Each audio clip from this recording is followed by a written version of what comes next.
How to survive the trades. Now, a lot of people don't think about it's a little different than any other type of job or career. This is more like close to grunt work. So have people swearing a lot, people that might test you mentally, joke around, just like the typical high school boys club. I mean, it is, they gossip. Like, I ain't never met any type of people that gossip more than construction people or construction men. I mean, oh my gosh. I mean, I do it too. But godly. I mean, there's things that, of course, people have heard about me. Oh, well, I don't keep a good attitude, because not only is it beneficial for you, but in those around you, you know, this can progress your learning, your skills much further than someone with a bad attitude. Who wants to work with someone with a bad attitude? You know, of course, it's something that we all need to work on sometimes, but overall, having a good attitude is key. Work ethic. Your work ethic is everything. I mean, I would say aside from attitude, work ethic is huge, because you can't be lazy doing this work. You know, you can't be acting like having a tantrum, acting like a child, you know, doing this work. You got to actually put in the work. This is equal work for equal pay for equal work. So you got to get in it.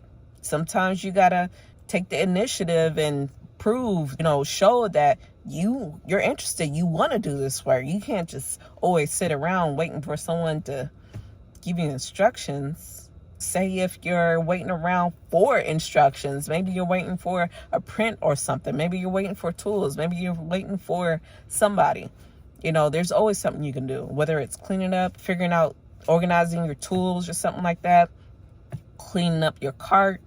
There's something you can do. Having thick skin.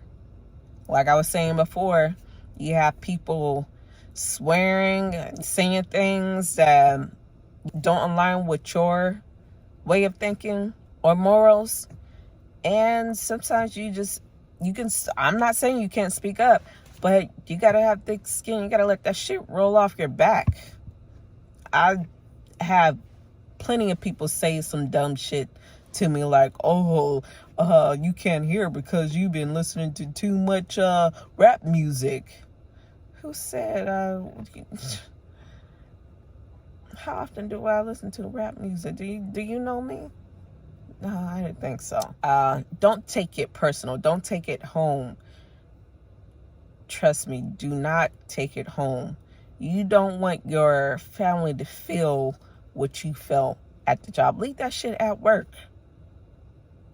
You have a goal in mind, and that is to get through this apprenticeship, get through this work, make your money, and get to your goals. You ain't got time to be having someone hurt your feelings, or your ego is tied, or your ego's feeling some type of way. Get over that shit. I would suggest talking to someone, which is another way to survive. Talk to the right person. And what I mean about the right person, you know, if you have a complaint, maybe talk to a representative at your union or school or whatnot, you know, and see what they say. Because sometimes going to HR can leave you in a compromised position. Now, I'm not telling you not to go to HR, because you do need to go to HR when more serious issues arise. That will be part of the process, or your first step in resolving your issue. I would say I wasn't happy with one of my jobs, and so I asked for a rotation, which is basically without penalty or anything. It allows you to go to a different company, and so it's almost like putting your 2-week notice. except for, I guess it's really dependent on the company to let you go. So I put in my rotation because part of it was there wasn't a lot of work going on. I guess I pissed off one of the journeymen or foremans off or whatnot, and he was telling me to go. He was telling me that next day we're not going to have any work. And so another worker who is the same level as apprentice as I am was all like, oh, see you tomorrow. I'm all like, what? He just told me that there's no work going on tomorrow. Everybody's staying home. And so I go home or whatnot. I call him, or the next day I call and I was all like, oh, is there any work going on? Oh, yeah, there is. And I was all like, I thought you said that there wasn't. Oh, yeah, but we need some things. Basically, he lied. Trying to mess up my paper. So I knew one thing that was going to make him let me go, because I was all like, why are you guys still keeping me? I asked for my rotation, let me leave. Let me go to some other place. And they would not let me go and we're on a government job. That's why we need us on those jobs. So I said, I need HR's number. Give me HR. He's all like, oh, call so-and-so. He basically didn't give me the number. And so I didn't even attempt to call or whatnot because I knew what was going to happen. Come to find out, I'm in school a couple days later and talk to the front desk, or I go in the front desk because I'm cool with the ladies. And they're like, oh, I just got your slip. I'm all like, what slip? They didn't send me anything. They sent my slip probably that same day, but they didn't tell me. I had my tools already, so no harm, no foul, whatever. That's the stinky way you want to go about it. But talking to the right person, saying the right things.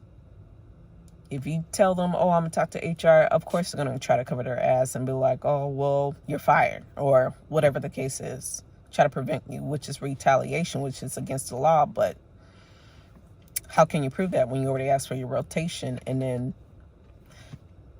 talking to the right person. So talk to your representatives, talk to maybe a co-worker from a different project. Tell them what's going on. Sometimes the same project, but talk to someone that you trust. I would talk to your spouse, your friends or whatnot, but at the same time, what can they do other than hear you out unless you need an outlet? Then I would say talk to a counselor or a therapist. Some people don't want to be bogged down with all that negativity, because then they feel some type of way with you working there.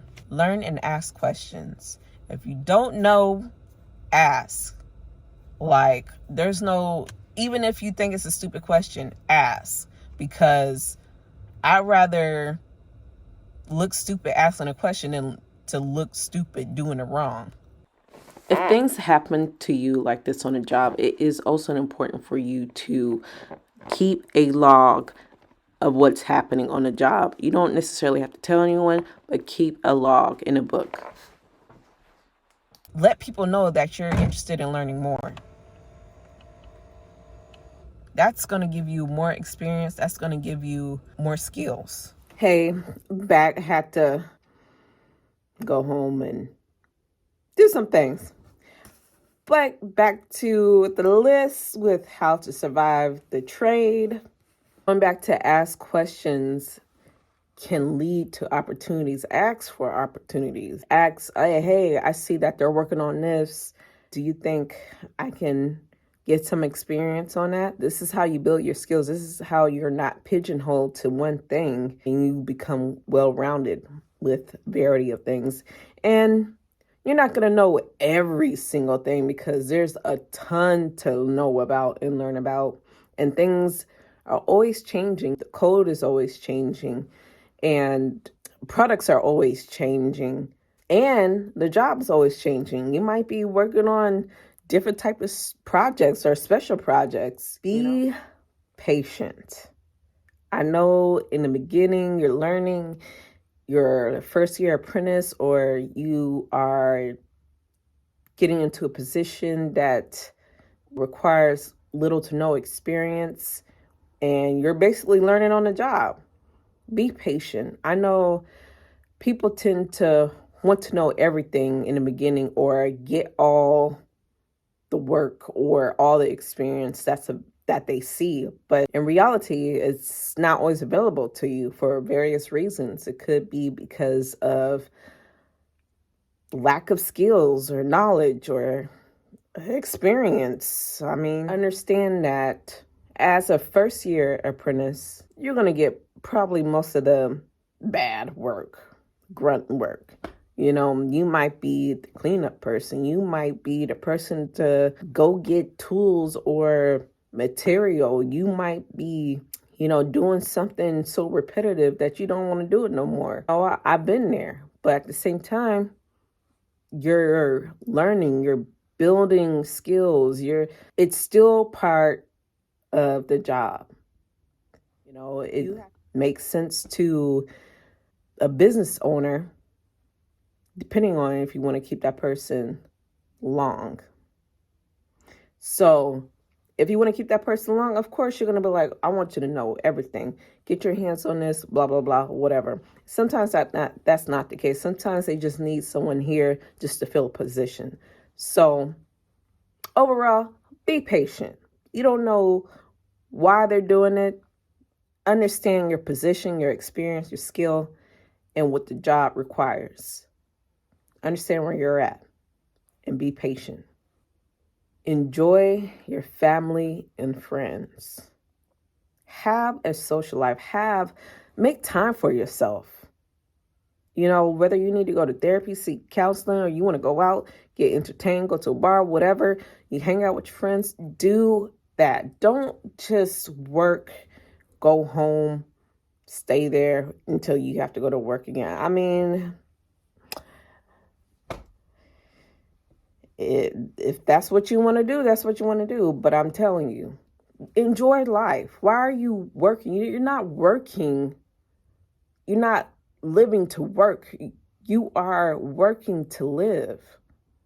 So live. Go out. Go experience something. Enjoy your money. The fruits of your labor. Why not? Why are we doing it then? And going back to the reason before, having thick skin and not downloading onto your family and friends, give them the positive you, give them the better part of you. I know sometimes it's a little hard, to not bring work home, but try not to. Try to just take a time before you get home and just download onto something, whether you got to write something down or whatever it is, and set your mind to be present for your family, for your friends. And lastly, how to survive the trades. Do it safely. Can't stress that enough. Things do happen, but if you're not sure, check it again. There's been too many people that have lost their lives. And for your sake, do it safely. There's been times where they wanted me to get out of a boom lift to tighten a bolt, but I'm supposed to be harnessed to this boom lift, and that thing will slingshot you anywhere, okay? So, but they wanted me to get out of the boom lift to tighten something, and I'm just all like, no, I'm not doing that. We need to find a different way. Someone else was willing to do it. That's on them. But honestly, if you have a family that depend on you, that you love it, you want to be there, do it safely. It is not worth risking your life to do some of these things. If you need help carrying 2 5-inch rigid pipes, That shit's heavy.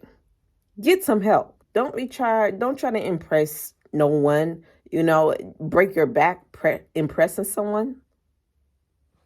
Don't do it. Do it safely. Well, all right. That's all the time that I have. So you have parts of the ways to survive the trades. Use it. All right. I see you, cuz. Bye.